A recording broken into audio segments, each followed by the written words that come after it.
নমস্কার। আর প্রতিদিনের মতো আজকেও দেখাবো একটা প্রপার্টি, দেখাবো একদম শান্তশিষ্ট নিরিবিলি পরিবেশে।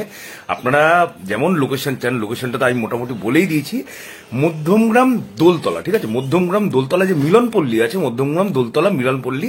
আপনি যদি নিউ ব্যারাকপুর ওখান থেকে আসেন, যদি দোলতলায় নামেন, তাহলে দোলতলা থেকে কিন্তু হাঁটা পথে 800 মিটার মাত্র। আপনার আমার মনে হয় যে 800 মিটার আমরা সবাই হাঁটতে পারি। হ্যাঁ, তা 800 মিটার তেমন কোনো বড় দূরত্ব না।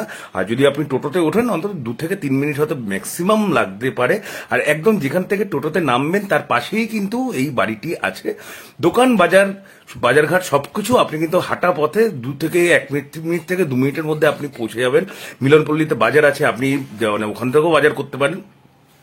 কমিউনিকেশন কিন্তু কোনো প্রবলেম নেই। এখান থেকে আপনার ডাইরেক্ট টোটো পাওয়া যায়, আপনি ডাইরেক্ট টোটোতে করে আপনি নিউ ব্যারাকপুরে চলে যেতে পারবেন, অথবা হয়তো নিউ ব্যারাকপুর যে আমাদের দোলতলা আছে, দোলতলা থেকেও আপনি ওখান থেকে টোটো নিয়ে নিউ ব্যারাকপুর স্টেশন অথবা মধ্যমগ্রাম স্টেশন ওখান দিয়েও আপনি যেতে পারবেন।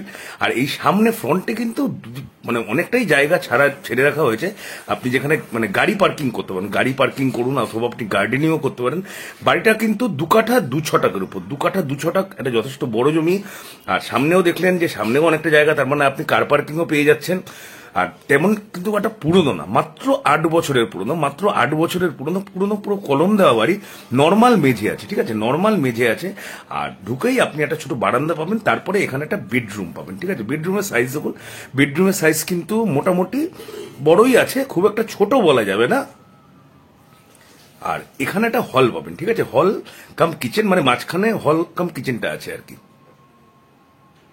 আর বাড়ির রং দেখুন, বাড়ির রং কিন্তু এখনো মোটামুটি নতুনই মনে হচ্ছে, যেহেতু মাত্র 8 বছরের পুরনো বাড়ি, মাত্র 8 বছরের, তো সেহেতু রং টং কিন্তু একদম ভালো রঙে আছে, ভালো আছে।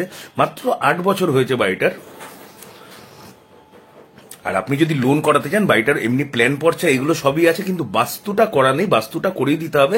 সেটা ল্যান্ড মালিক কিন্তু, আপনি একটা অ্যাডভান্স করলে কিন্তু ল্যান্ড মালিক আশা করি করে দেবে। অথবা প্রপার্টি যদি পছন্দ হয়, আপনারা গিয়ে কথা বলবেন, প্রপার্টি সাইট ভিজিট করবেন, দেখবেন, দেখে যদি পছন্দ হয় সেই হিসাবে বাড়ির মালিকের সাথে কথা বলে তো যেই পেপারস লাগবে আপনার লোনের জন্য সেটা কিন্তু করিয়ে দেওয়া হবে। সেটার ক্ষেত্রে কোনো রকম অসুবিধা নেই। আর 2 BHK বাড়ি, একটা 2 BHK বাড়ি, 2 কাঠা 2 ছটাকের উপরে। এই বেডরুমটা দেখুন, এটাও মোটামুটি একটা বেডরুম।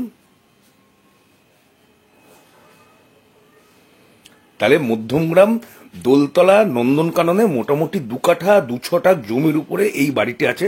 2 BHK বাড়ি আছে, প্ল্যান আছে, পর্চা আছে, সেগুলো আছে, শুধু বাস্তুটা করা নেই। তো বাস্তুটা করে দেওয়া যাবে। এমনি পেপার কিন্তু আপডেটেড করা আছে, আপনারা তো অবশ্যই চেক করে দেবেন নিজেদের উকিল দিয়ে, ঠিক আছে? প্রপার্টিটার ল্যান্ড মালিকের তরফ থেকে আস্কিং প্রাইস রাখা হয়েছে মাত্র 40 লক্ষ টাকা। এটা কিন্তু নেগোসিয়েট হবে, আমাদের যা বলতে বলা হয়েছে আমরা কিন্তু সেটা বলে দিলাম। ব্রোকার প্রপার্টি আছে, ব্রোকারেজ আছে 2% মাত্র। আপনারা গিয়ে মালিকের সাথে কথা বলে এটা নেগোশিয়েট নিজের জায়গায় এসে যেটা আপনাদের ঠিকঠাক দাম মনে হয় সেরকম বলবেন ওনাদের সাথে। যদি হয় কম্প্রোমাইজ, তাহলে আপনারা অবশ্যই বাড়িটা নিতে পারেন। বাড়িটা কিন্তু যথেষ্ট সুন্দর বাড়ি আছে। যেহেতু আপনারা অনেকে চান যে জমিটা একটু বড় লাগবে, অন্তত মিনিমাম 2 কাঠা লাগবে, 2 কাঠা জমির দাম কিন্তু এখানে যথেষ্ট আছে। আর একটা বাড়ি করতে গেলে কিরকম খরচ আছে সেটাও আশা করি আপনারা সবাই জানেন। হ্যাঁ, তাহলে প্রপার্টি যদি ভালো লেগে থাকে অবশ্যই লাইক কমেন্ট করে জানাবেন, এবং যদি দেখতে যেতে চান স্ক্রিনে দেওয়া নাম্বারে একটু কল করে দেবেন। আর যারা যারা বাড়ি জমি বিক্রি করতে যাচ্ছেন তারাও অবশ্যই স্ক্রিনে দেওয়া নাম্বারে একটু কল করে নেবেন, ঠিক আছে? তাহলে আজকের জন্য এইটুকুই, আবার কালকে দেখা হবে।